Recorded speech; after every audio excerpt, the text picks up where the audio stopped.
when the tumor was what is called basoluminal, so you have the expression of luminal cytokeratin, 818, and the expression of EGFR, you have less than 10% of PCR. So this was important because we could identify a group of patients with a very high chance of reaching PCR. In the other predictive biomarker, we had insulin cross-factor receptor 1, which is associated with response to gefitinib head and neck cancer. It's data we had with another group. And here again, when we had a high expression of IGFR, we had a high level of PCR. But what was very interesting was for the other predictive biomarkers. If we look at the immune infiltrate, you can see that if we have a high level of CD8, which is an anti-tumor marker, so the helper lymphocytes, the rate of PCR here is very high. And so you can see here, if we did an H score, and with an high CD8 H score, the level of PCR is 84%. So this immunity rate in this group of patients is very important. We also look at the other side of tumor immunity, the pro-tumor markers, the pro-tumor lymphocytes that are preventing the CD8 to work, so the FOXP3. And here, when FOXP3 was high, we had a low level of PCR. So here you have a tumor responder with a high CD8 and a low FOXP3. And when we look at the ratio FOXP3-CD8, here again we could identify a patient with a very high level of PCR, 6% when we have the majority of pro-tumor lymphocytes, the FOXP3, when the ratio was low, as compared to tumor with a lot of anti-tumor immunity when the ratio was high, where we had 63% of PCR. So in this Peazl-like 2 group, when we try to target EGFR, the responder profile were tumors with high level of EGFR, low expression of CD8, CD18, and high expression of IGFR1. And the importance of the tumor microenvironment with the CD8 and the ratio CD8. So in conclusion of this study, we could identify a group of a very, very high level of PCR, and also what was interesting to see that insulin cross-factor receptor, which is a partner of EGFR, was also involved in the prediction of response. And as I said, the CD8 and TILs were also of very high importance. So this study, of course, is going on, but we have added another arm because we showed that in the resistant group, we had a higher level of ER3, which is also a partner of EGFR, and low CD8 TILs after neoadjuvant treatment. So these are paths that we are going to follow, and we are going to find treatment for the patients. So in this Peazl-like 2 group, we also worked with a group at Memorial Sloan Kettering in New York, and we find that we as pathologists can work for marker of resistance for these drugs, looking at EGFR, ER3, or to the tumors.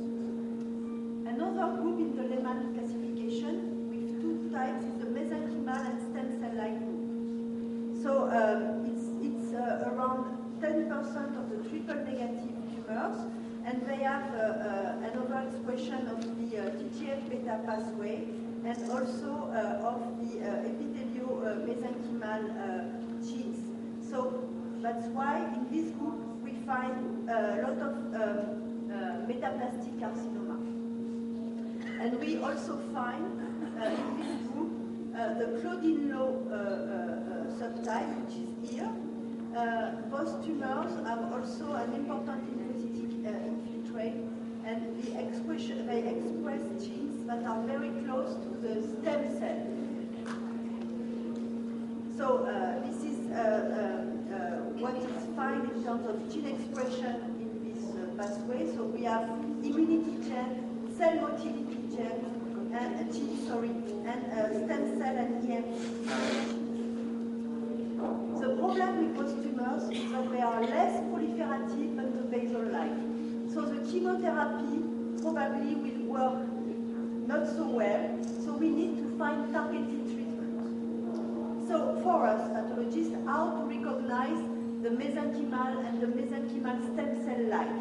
It's still a mystery because the phenotype is not clearly defined, but usually most tumors are fusocellular.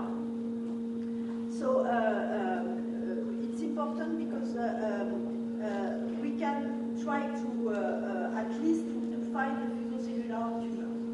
Then, but it's only research, we can work on different markers for those tumors and all the epitheliomesenchymal transition markers like ZEM, TWIST, SLUG, the caderins that are underexpressed. It's not only in lobular carcinoma. And here, LDH1, CD44, and CD24 are the genes for the stem cell. They have putative therapeutic targets, and those, the drugs that can target those tumors are the drugs that are used for stem cells targeting. Just a small focus on metaplastic carcinoma. It's very unusual also, usually large tumors with rapid growth. They have EGFR activation, and they have cardiac methylation too. They have a low rate of third involvement, but a very poor overall survival.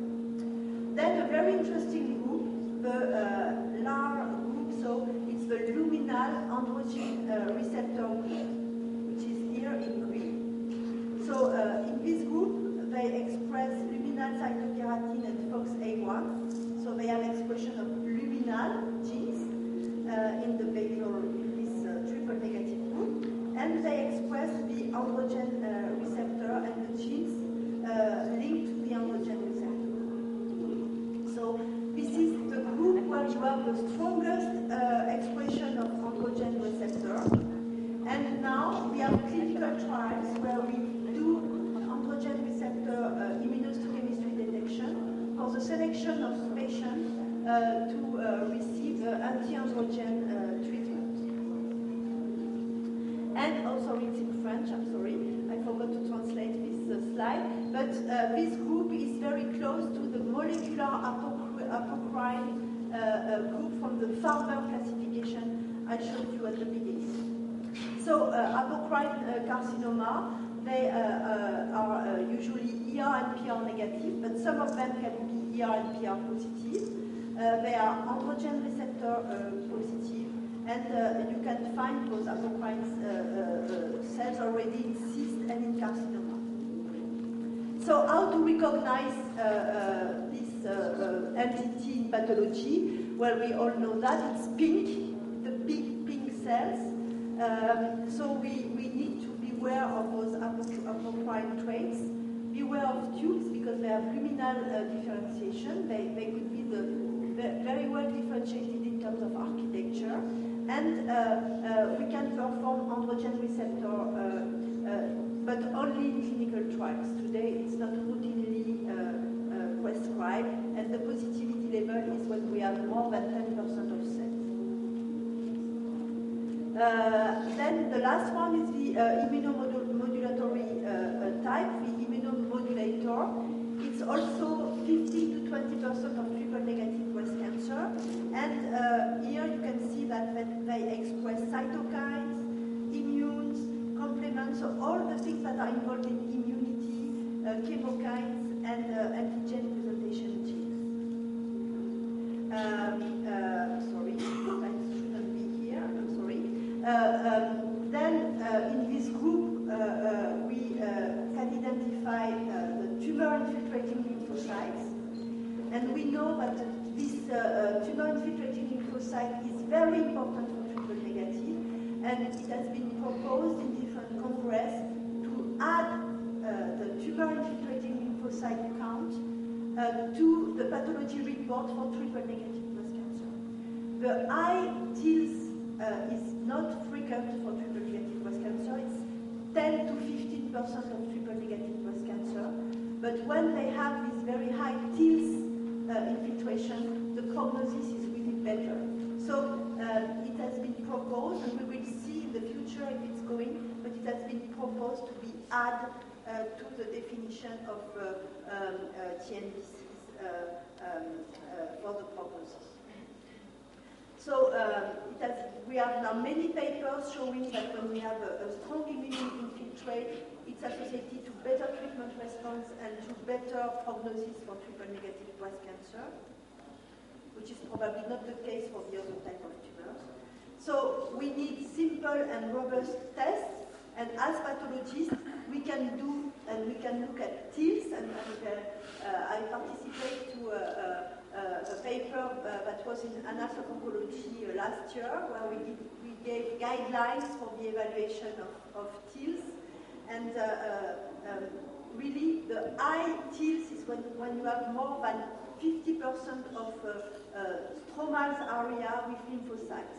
So it's really when you have many lymphocytes, but it's a very simple, very robust, and it can be done by any pathologist. And you don't need immunohistochemistry for that, just the HLE slide. So in conclusion, I showed you this new definition, this new molecular definition of triple negative.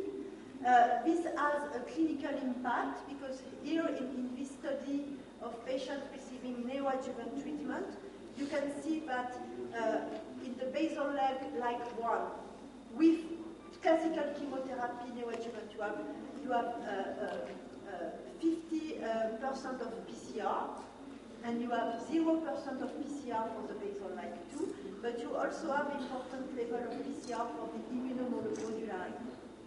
So you have a clinical meaning. If we look at the prognosis of those different groups, so for the luminal androgen receptor group, local relapses but good prognosis. The basal like 2 is like the mesenchymal, worse prognosis. The basal like 1, so the BRCA, good prognosis if we have PCR.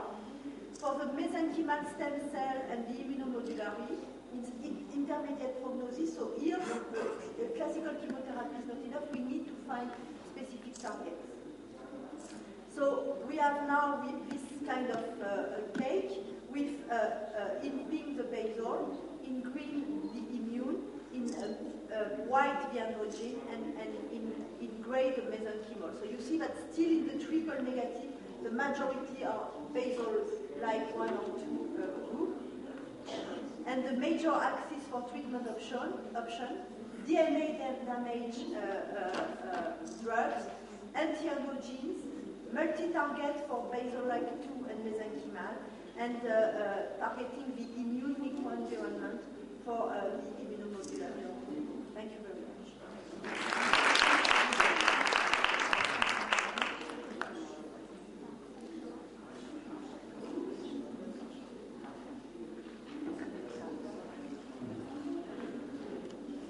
Very interesting presentation. And now it is the time for Professor Luba Ali, and she is going to present in Peazl in the cervical adenocarcinoma, problems and pitfalls in diagnosis.